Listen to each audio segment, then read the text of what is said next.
Hey there, y'all. It's your girl, Shawn LeRae, and it is Wednesday, so you know that I am back with Boss Talk.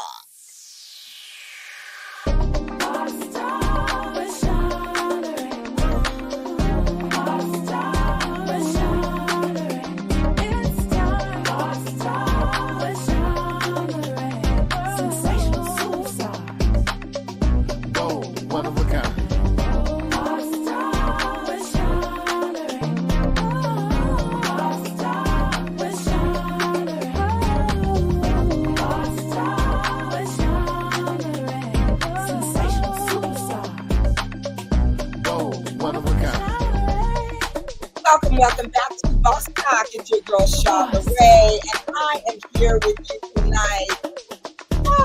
Needing a deep breath. How about you? It is Wednesday, and we all know that is hump day. So go ahead and put in the chat what you plan to do to help you at the end of the week. So I am so excited for tonight's show. Take a minute and send out that link and invite some friends in because it's really good.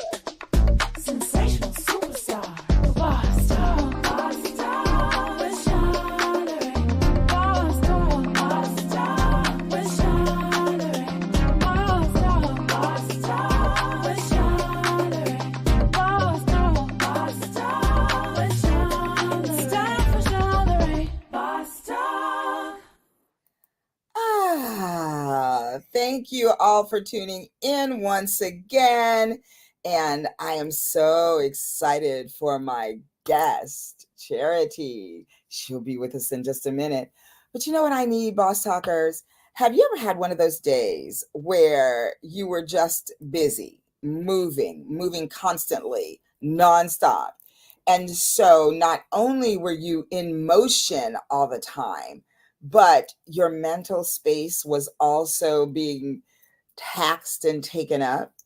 So that was my day today. So in order to get me back where I need to be and I want to be, let's just take some deep breaths. Okay, y'all know I'm a mindful girl. And so let's just do that right now. So will you all do that with me? If you're out there and you're waiting for the show to really get rocking and rolling, and you're willing to take this moment with me, just go ahead and let me know that. And go ahead and let's just take some deep breaths. So we're going to breathe in from our nose, and we're going to also breathe out through our nose. I learned something yesterday in my workout that let me know that it's okay to breathe out through your nose, and that you actually keep yourself more evenly keeled when you do that. So breathe in. Let's breathe in through our nose. I'm going to take these off so you can see my eyes and see how we're going to just kind of take it down 1,000. So breathe in with me. Come on. We're going to count to 4 as we breathe in through the nose. Ready? And hold it just a second. And breathe out. When we breathe in on 4, we're going to just take a beat. So breathe in with me again. Take that beat, hold it, and breathe out. Let's do one final cleansing breath. So breathe in with me. And as you breathe in, let your belly expand like a balloon. So here we go.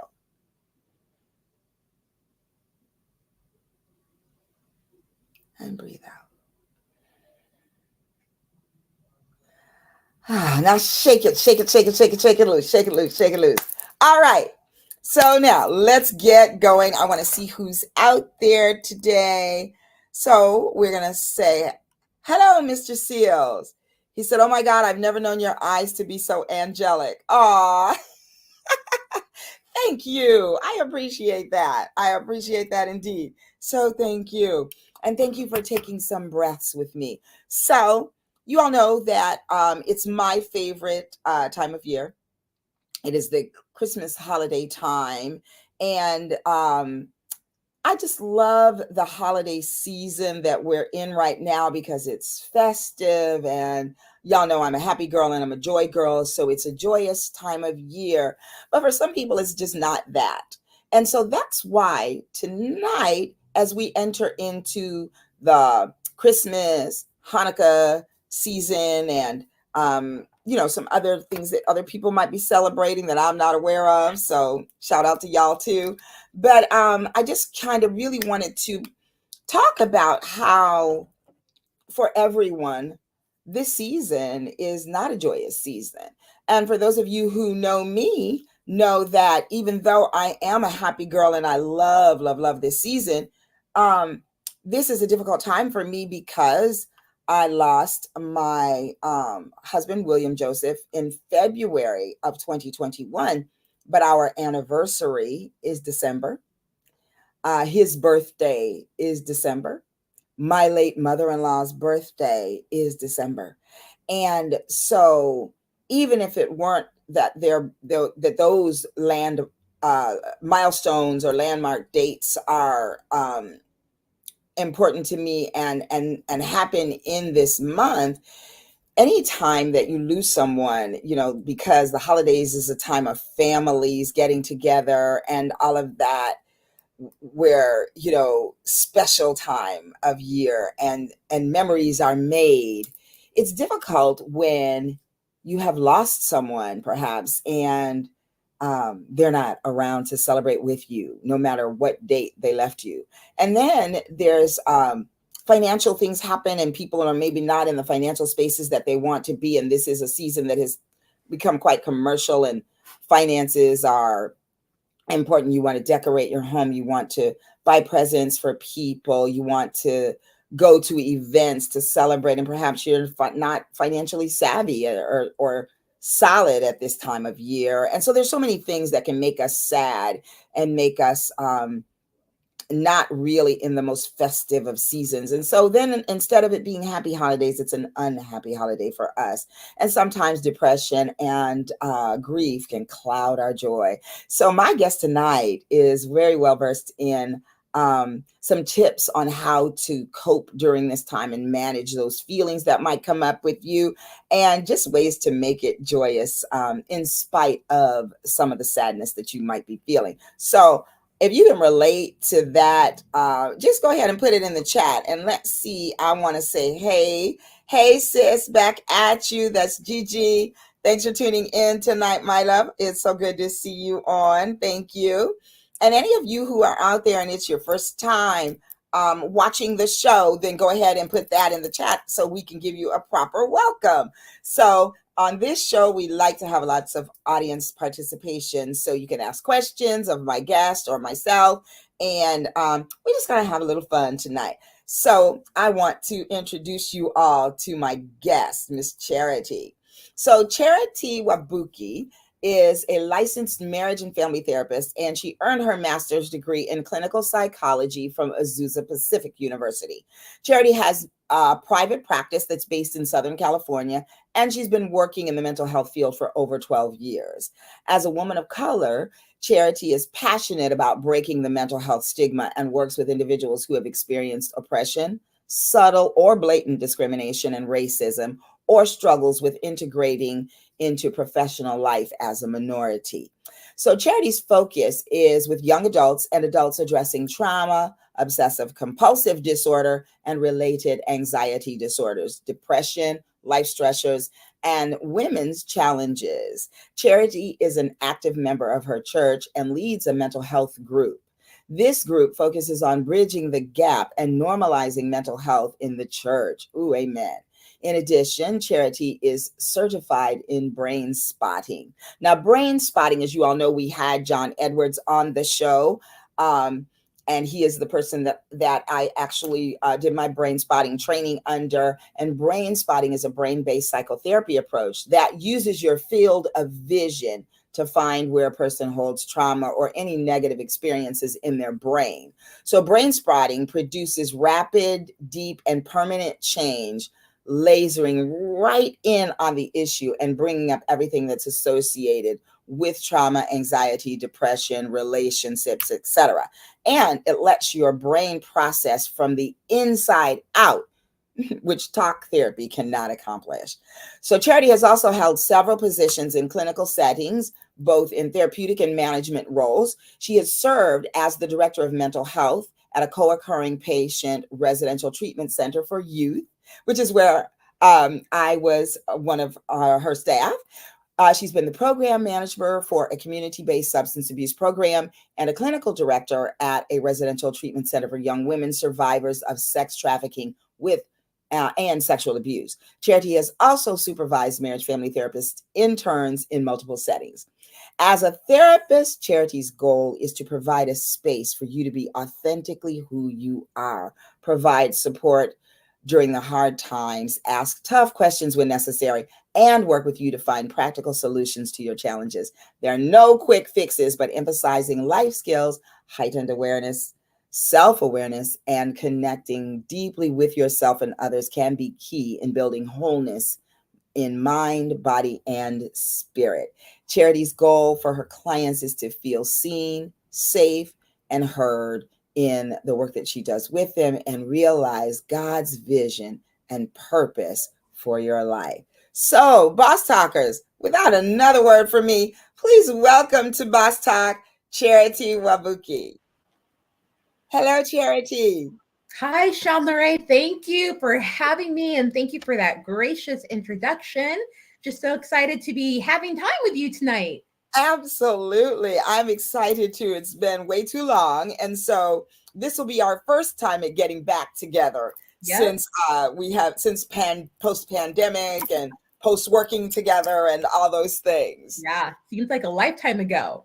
Yes, I know. Well, I'm so excited for having you on tonight and for this topic. And it sounds like it's perfect timing because my sister in Black Women's Network, Linda, says, hello, Sean. I lost my mother in November of last year, and her birthday is December 8th.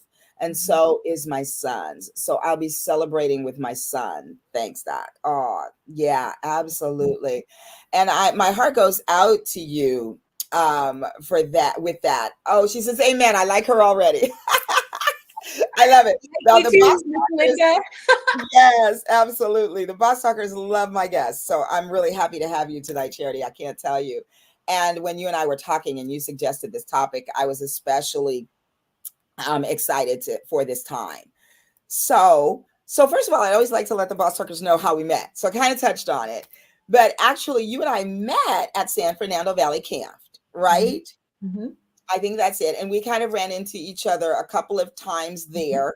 And of course, when there is a Black face in the room at those events, you kind of gravitate to it. Yep. And so that's how we met.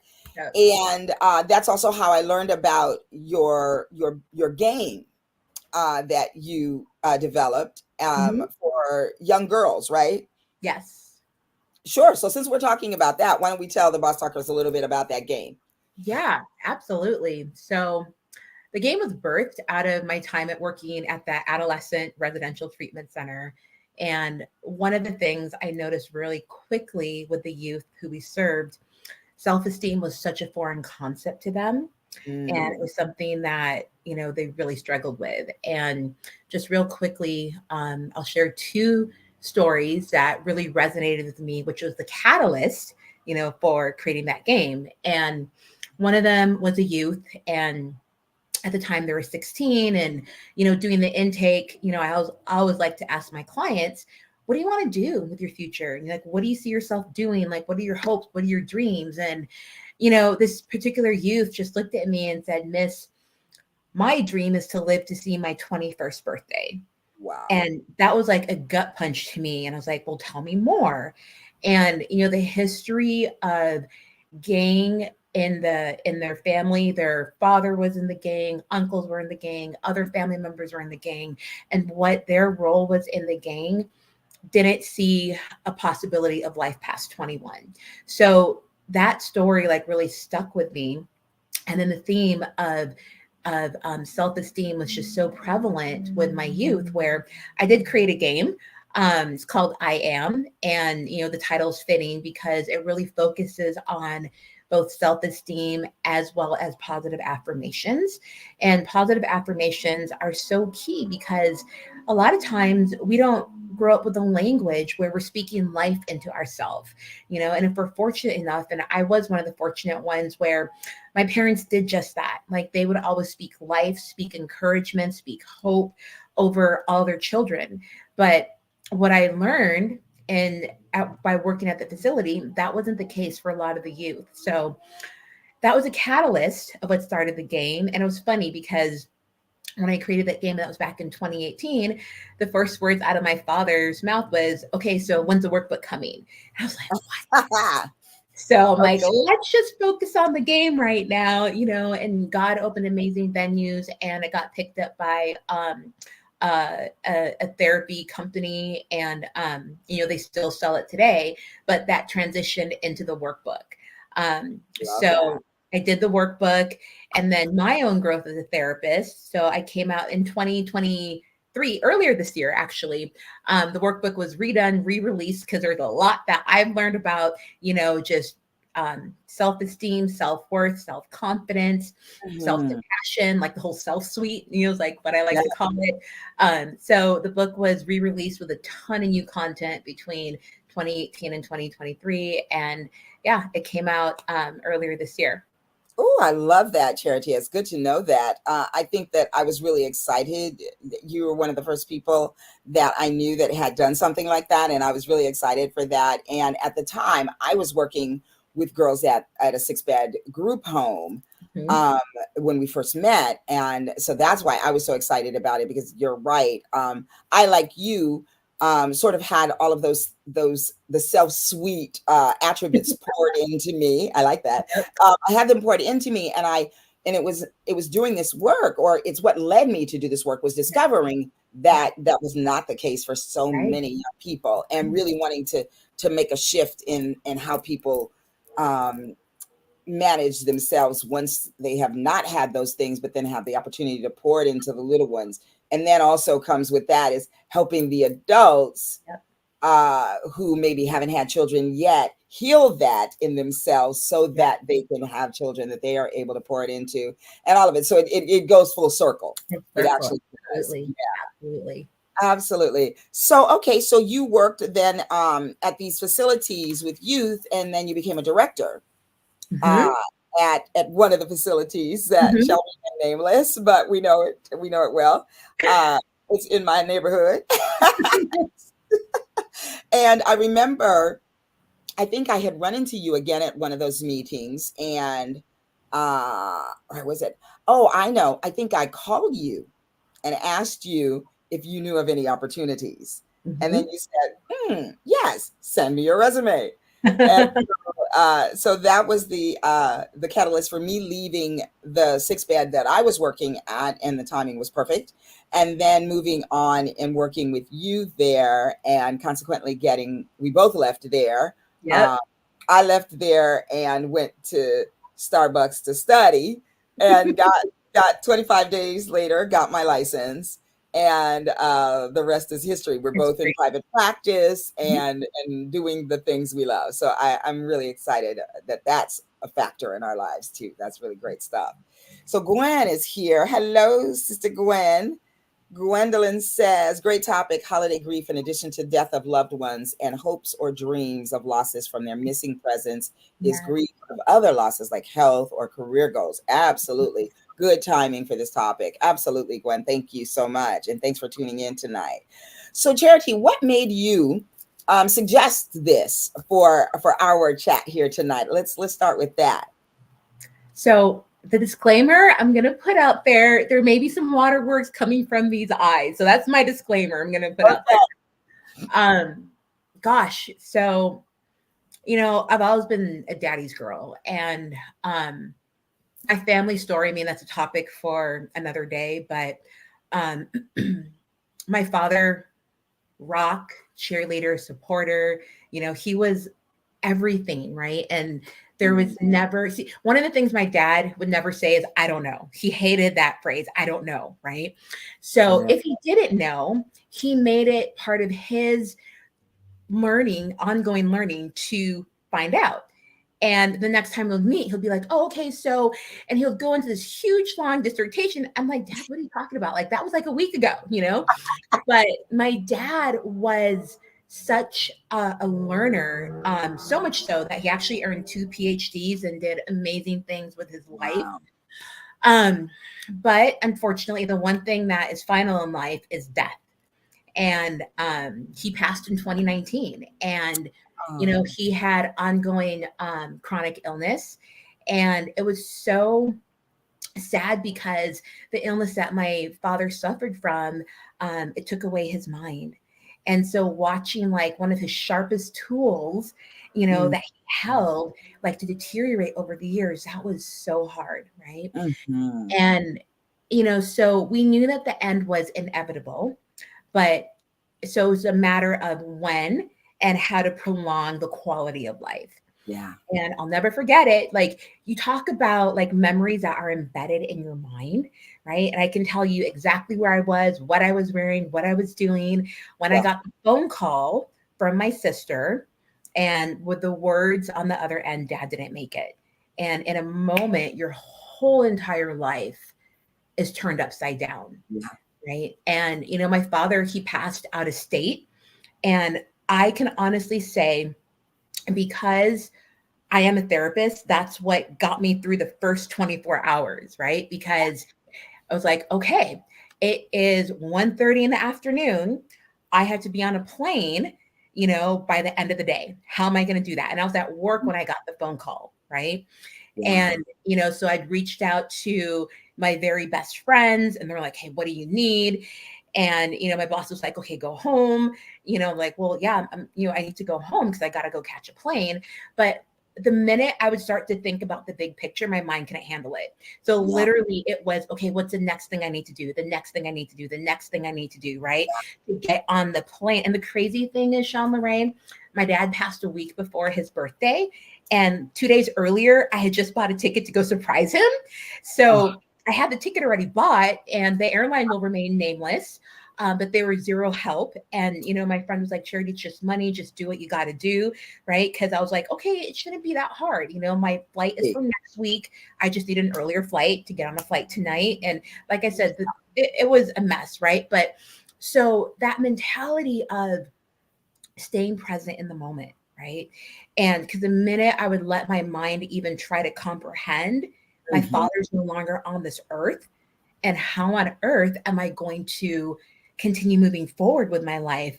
It just became so overwhelming. So I didn't have my first breakdown until I was like literally on the plane. And I think the stewardess, I mean, they know, they're intuitive, but they're like, okay, this woman is like wearing sunglasses. It's late at night, and I'm just like streaming tears.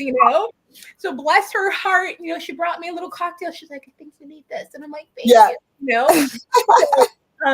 that was like the only good thing that came out of that flight. But Mhm. so from that moment, May 12th of 2019, like my life forever changed. Yeah. And holidays has always been such a big part of our family Mm. story.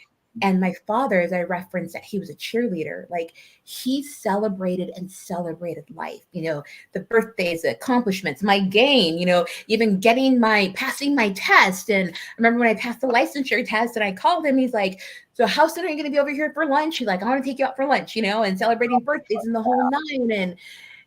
And so just the idea of celebrating and doing life without my dad was just such a foreign concept to me.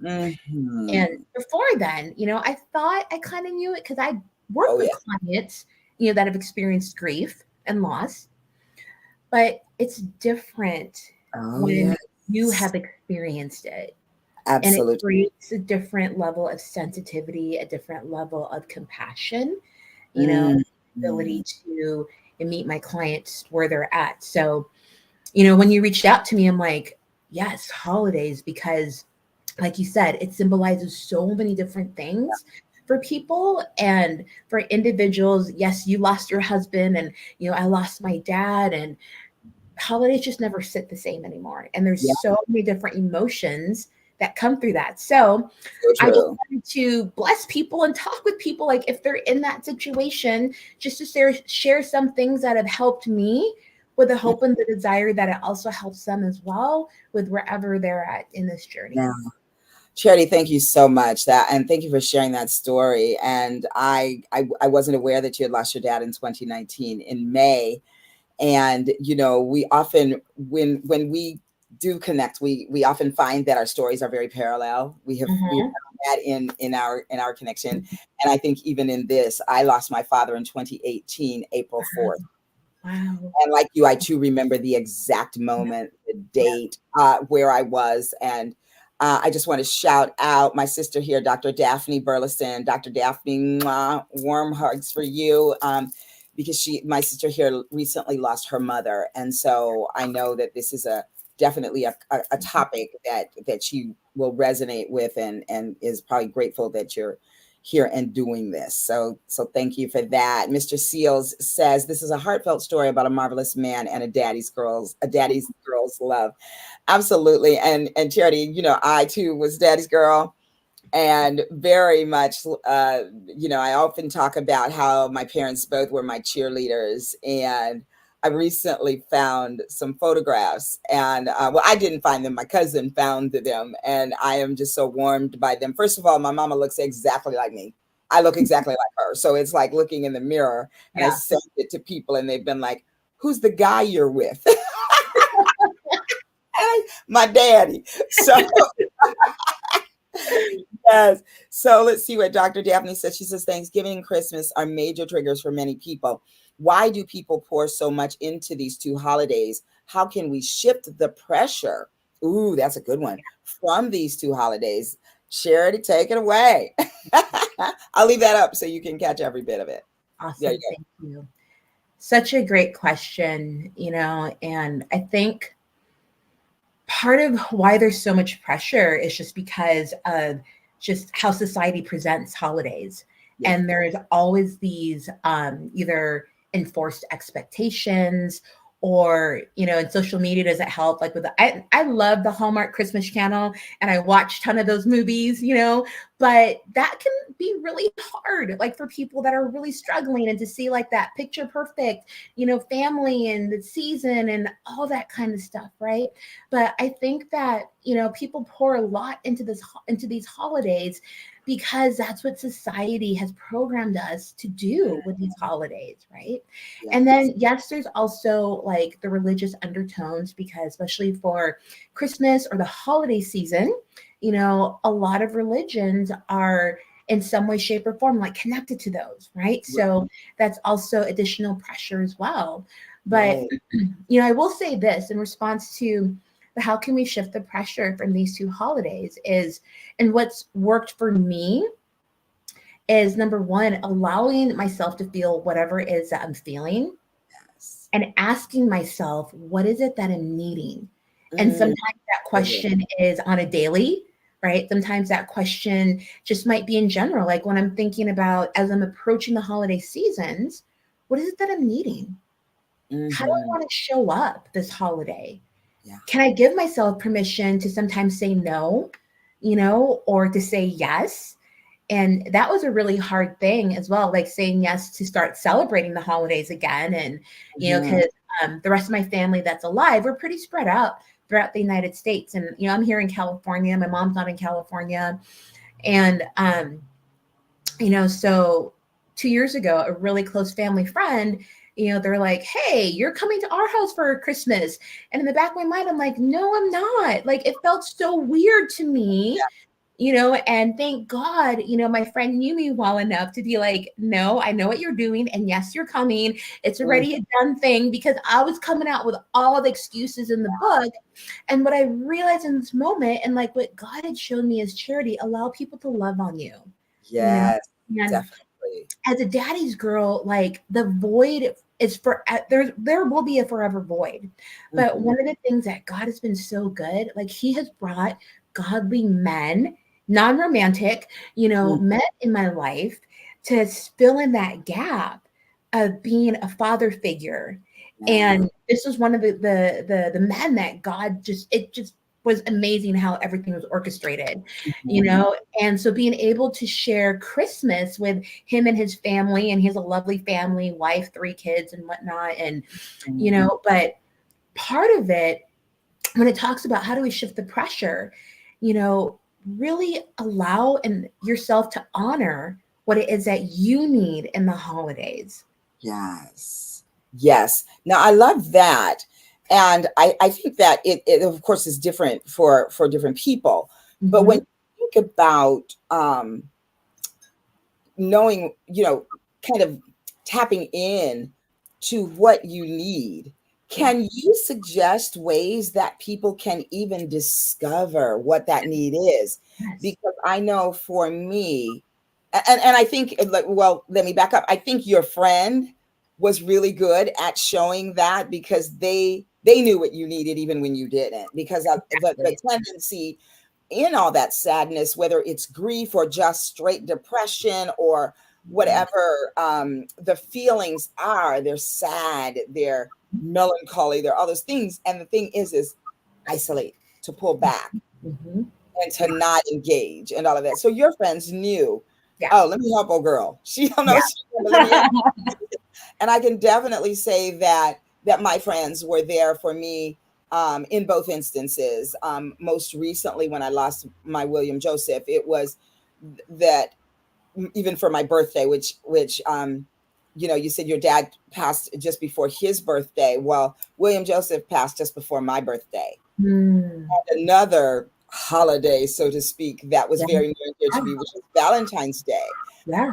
And Valentine's Day was a big deal for us, and he would start buying presents early, so early that in fact, after he passed, the following week I started getting gifts in the mail. Wow. Yeah, and and even a necklace for my birthday. So it's like these things were in place. Yes.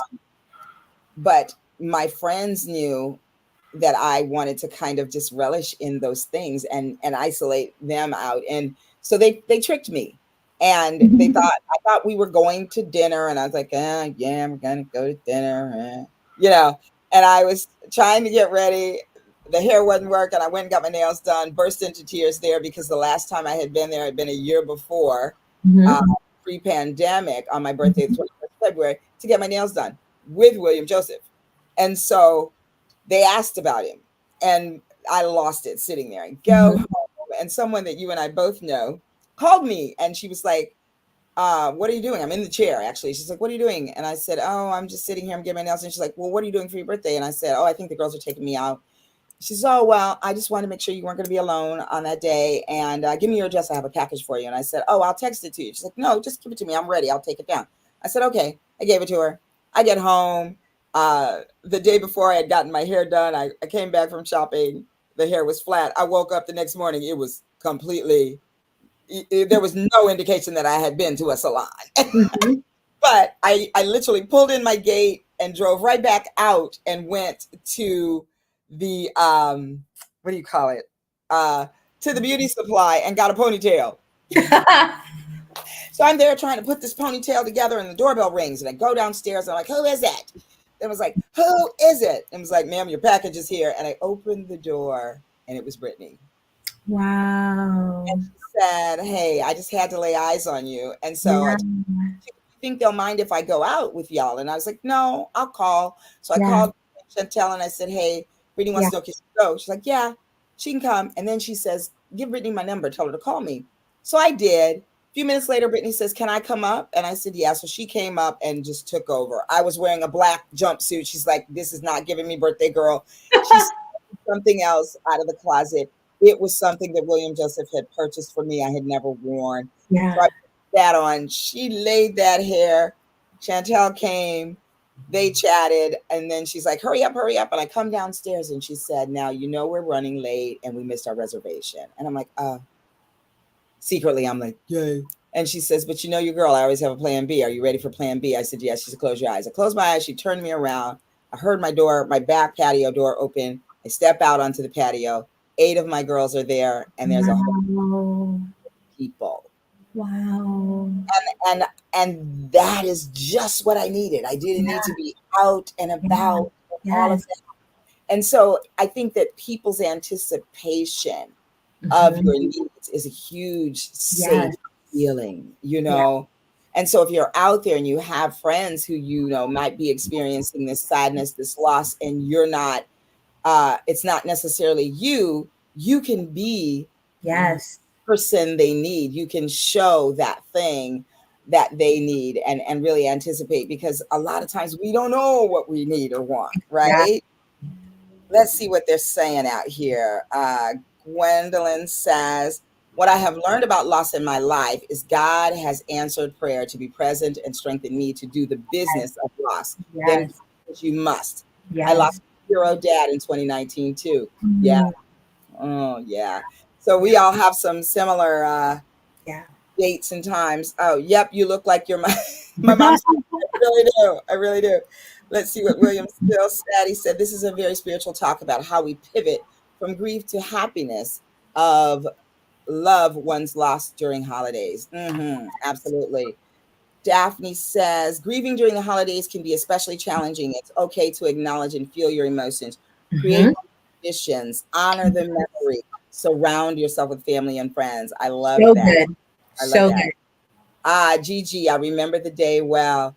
Yes. So the day that I lost William Joseph, to show you how friends just really show up. Gigi was there for the birthday, but also the day that I lost him, Gigi was one of 9 sisters in my front yard. Mhm.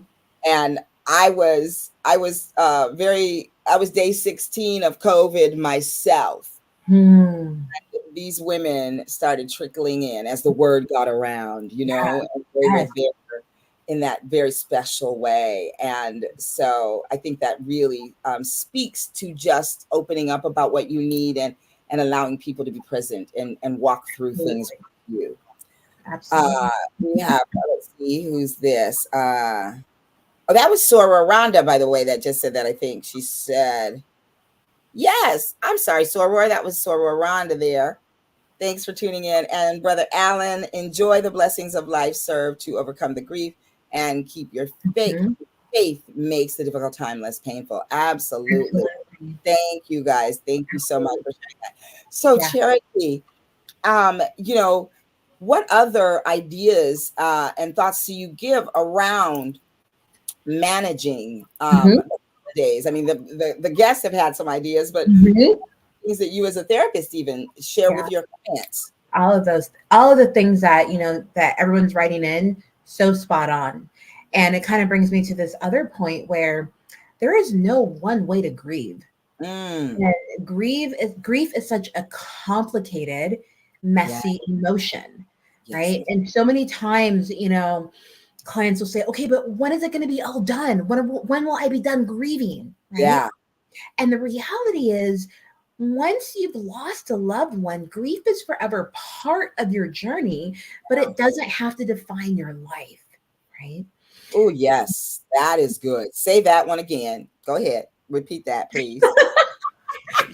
That grief is part of your journey, but it doesn't have to define your life, which speaks to the other point where you're going to come to a place where you're going to be able to hold opposite emotions, such as Mm, joy and sadness. You can yeah. still feel sad that your loved one is gone and feel joyful too.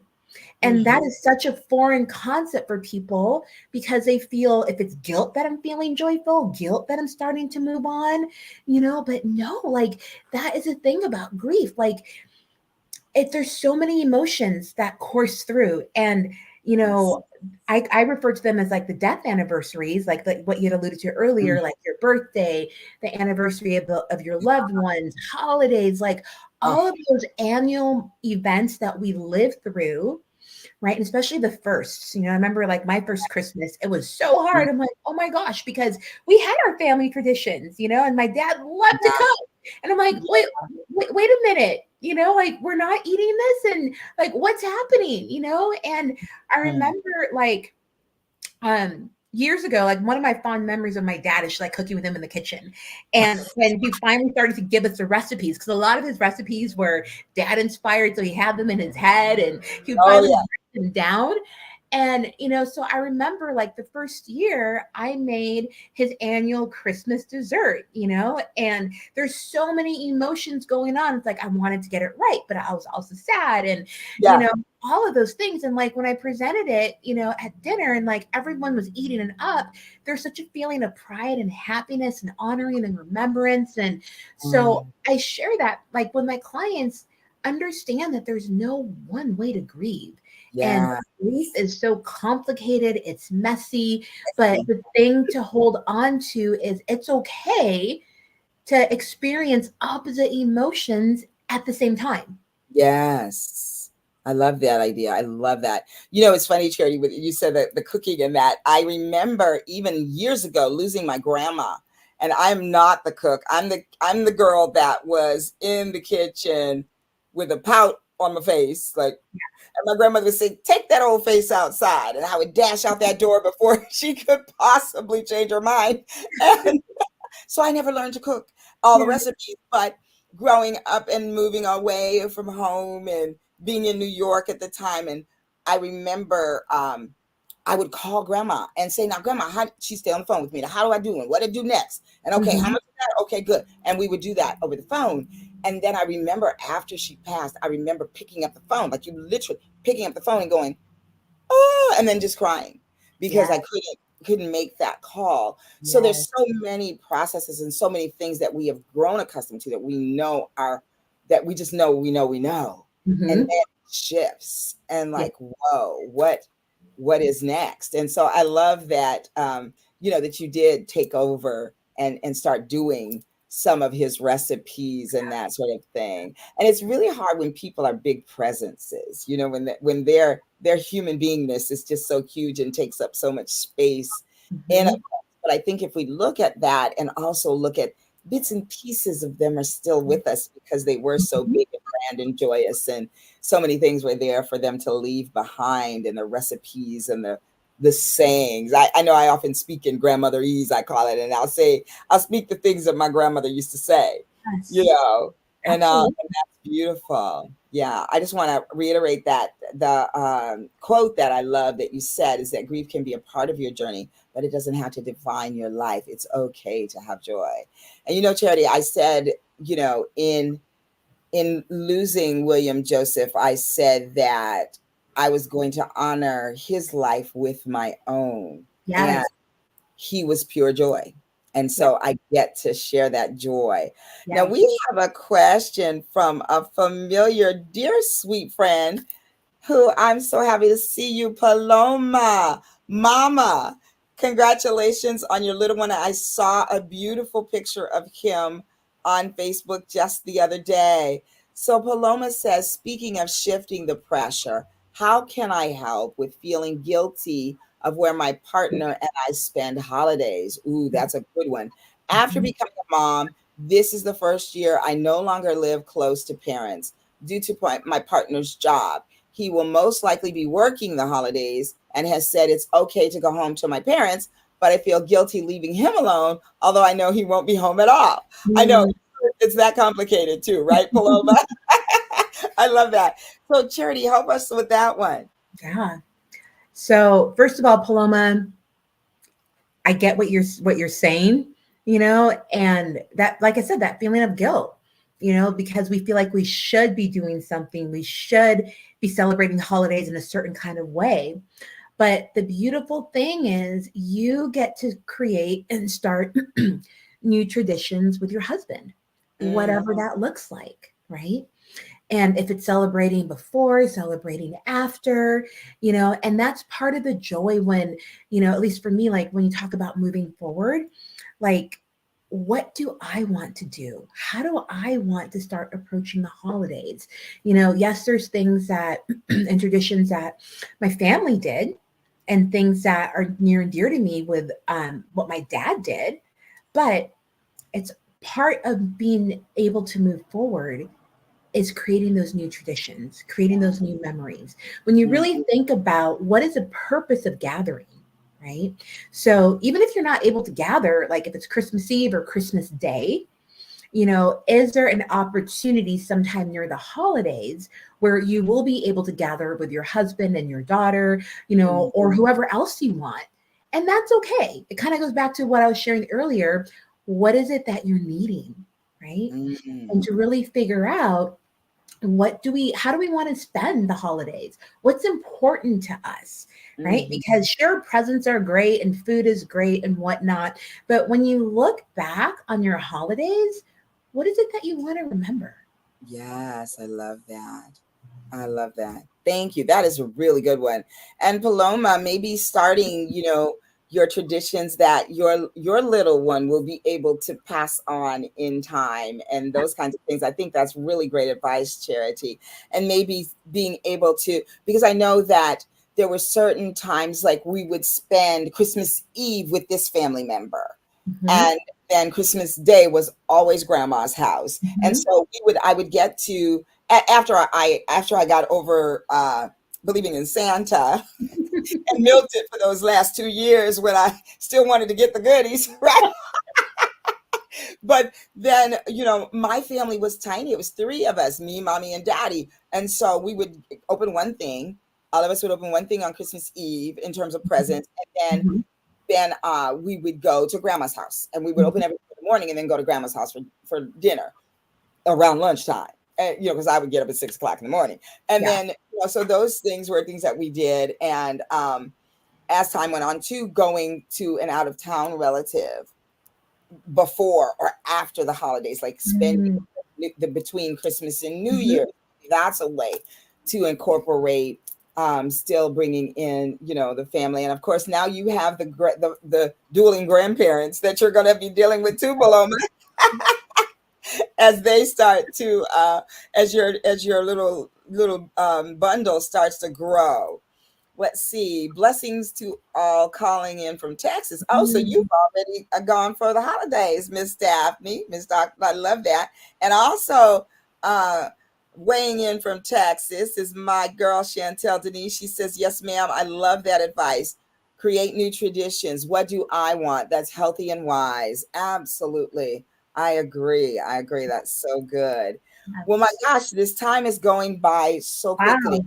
Yeah. Uh, so, Charity, just really quickly touching on, because we've talked mostly about grief, which is a huge thing around the holidays. And grief is, it covers so many things, as Gwendolyn mentioned, losing, jobs. Mr. Seals and I were talking the other day just about people losing their jobs around the holidays. And we happened to watch a movie. If you haven't seen it, y'all, do support Candy Cane Lane with Eddie Murphy. And, in that movie, he loses his job right around the holidays. And Mhm, so, those kinds of things are considered losses. But mhm. other things that people suffer from during the Christmas holidays is just plain depression and Yep, anxiety yep. and those things. And I know that those are things that you specialize in. And I also want to ask what OCD looks like during the holidays. Are there some specific things that show up a little bit heavier with people who have Yeah. an obsessive compulsive disorder during the holiday seasons?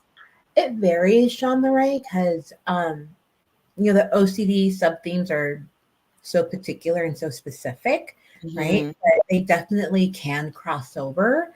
Um, and the thing with OCD, what I work with my clients on, it's not about the content, right? Because OCD is so what we call ego dystonic. So it goes against your values, which is Yeah. why, right, those thoughts feel so real and so fearful.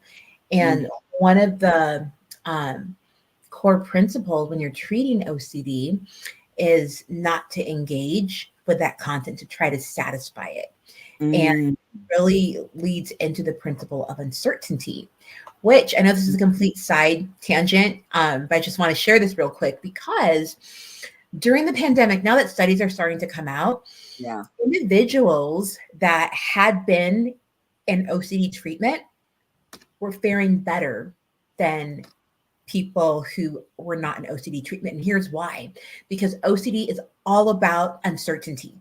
When the Mhm. pandemic started, it's only going to be for 2 weeks, and Oh, then girl, we'll get back to normal, and the two I weeks turns remember into that. a month, and then it's like, oh, we don't know when. And you saw that. I mean, as a therapist, I'm sure you saw it. Like anxiety Yes. skyrocketed, depression skyrocketed, and yes, even my OCD clients, they were struggling, but they're like, okay, but that principle of uncertainty. It's not our Mm, job to figure it out, right? Our job is still continue living life, right? And doing an action that's not a compulsive response, right? So mhm. regardless of how their OCD may or may not present during the holidays, the work is still the same, Mhm. and how you Mm. approach it is still the same, right? Got it. But what you're talking about, like with depression and anxiety, absolutely. There's even like the seasonal depression because the holidays can be fueled for people in so many different ways. And, one thing I always encourage my clients, regardless of what they're seeing me for, go volunteer, go be of service, go do something, right? Yes. Because you're taking the focus and the attention off of mental health and, whatever that challenge looks like.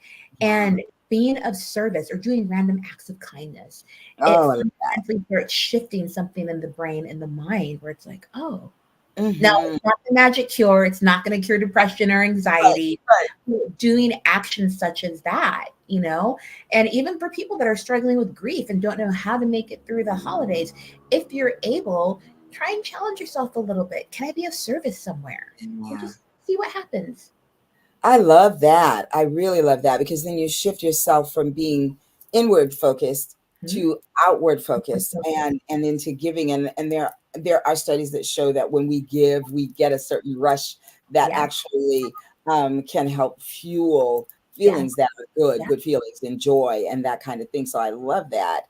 And that idea of uncertainty and people with OCD faring better during the pandemic than those without it because they had been now who had been in treatment because they Right. had learned some tools. Right. So I think that just I want to share with people just really quickly that you can that therapy, regular therapy for whatever, if you're having sadness and depression, if you're having grief and all of that, but getting the therapy gives you the tools so that when other things pop up, you already have an arsenal.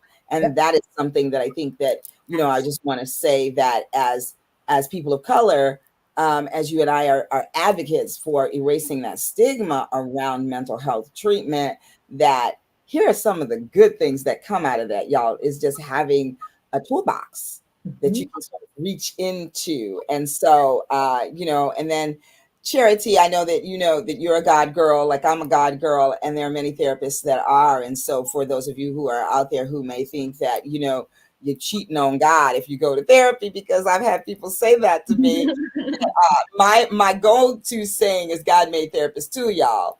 Mhm. You can ask your therapist to incorporate whatever your beliefs are into your therapy and your healing and the therapeutic modalities that they use and kind of the things that they draw from in helping you through such times as these. So I really love that. So Charity, I always ask my guests to leave the boss talkers with something that you think that they need. And you can give like a 30-second tip or advice or a quip, a quote, anything that you think that you want to leave the folks with. 30 seconds. Whew, let me streamline it down. We're a little bit over. We got a couple extra minutes. I know, I know. But if I could leave the boss talkers is one thing is honor your emotions. All feelings are valid. There's no one way to grieve, you know. Mhm. And this holiday, if you are feeling pressured to do something, check in with yourself. Why am I feeling this pressure? Mm, Is it something that I'm okay with? yeah. And then what is it that I'm needing in this moment? How do I want to show up in this moment? Hmm. So I share that with you because, as we've been talking today, there's so many things that come along with grief. And just remembering that grief is not a destiny. I wish it was. Right. Actually, I don't, because I don't ever want to get to that place where I wake up one day and don't think about my dad, remember my dad, or even have feelings around that. So I don't want grief to be a destiny. But as I was sharing with you guys, like, it's a journey, and it is forever part of your story, but it does not have to define how you live your life. I love that. Thank you. Very good. Very good. You got a heart there. Sister Gigi, absolutely. Well, Charity, it has been so great having you on tonight, and this topic was so perfect and spot on for this time, for such a time as this. And so I want to be able to have people find you, my sister. So if you are seeking therapy, again, Charity's specialties are anxiety, depression, OCD, trauma, and overcoming trauma. And she's a brain spotting therapist, which I'll have to have her back on so we can talk more about that, because that is something that I am fascinated with and so grateful to be on. I'm a level 1, but I'm going to be coming up. So Yes, you are. In brain spotting. So thank you. So Charity's website is www.charitywabuki.com. Her IG, Instagram, the link is right there. Charity_LMFT. And on LinkedIn, she is, you can see the link right there. So you can go right and click on those links, y'all, and go straight there, or copy them and put them in your browsers. But whatever you do get in touch with Charity and let her help you through whatever it is that you might need help with. So thanking you for that. So let's see. Oh, my girl, Hometown is in here tonight. Mona, love you, sis. Thanks for tuning in tonight, all the way from Toledo, Ohio. Mr. Seal says, thank you for your boss talk, ladies. Absolutely. Absolutely. Thank you for tuning in always, Mr. Seals. And I think that, one of the things to speak about is also, finding love after having a great loss of a loved one in your life. And like after I lost Mr. William Joseph Brinkley, thinking that I would never be able to open my heart up for that again, but I have been able to do that. And so though this season is filled with many landmines of grief, anniversary, our birthday, it's just really helpful knowing that I don't have to do that alone. Yeah. And have a partner that I can walk through that with. And especially after thinking that that was a done thing for me, and still being able to honor William Joseph Brinkley's memory in my heart always, and open my heart up for something new and different. So I really honor that in this season as well. And Yvette, speaking of cheerleaders, we were cheerleaders together in Toledo, Ohio, at Rogers High and Tide Junior High and all that. So thank you, sis. I love you for tuning in again. So Charity, I guess we're going to say goodbye to the Boss Talkers, but I just want to once again thank you from the bottom of my heart for for joining me here tonight, and for all of you out there for tuning in. We are here every single Wednesday at 6 o'clock Pacific Standard Time. That's 7 o'clock Mountain Time. That's 8 o'clock Central Time. That's 9 o'clock on that East Coast. So we're going to sing it out, or let my theme song, which y'all know I love, play us on out. So here we go, and we'll be right back here next week. And in the meantime and in between time, y'all know what to do. Live loved, and shalom, y'all. Peace.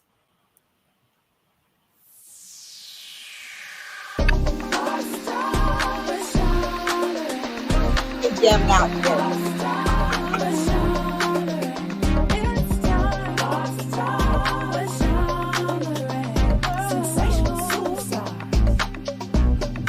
One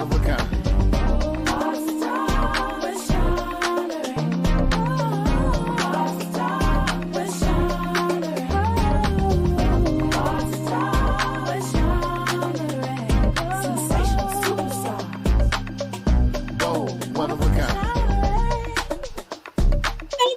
We'll see you again. And happy holidays. Shout out to Wayne Lindsay and Alana Lindsay for my Boss Talk theme song. I love y'all. Thank you.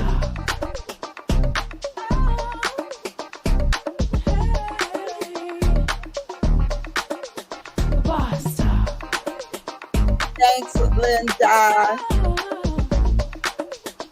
Sensational superstar. Boss talk, boss talk. We're shining.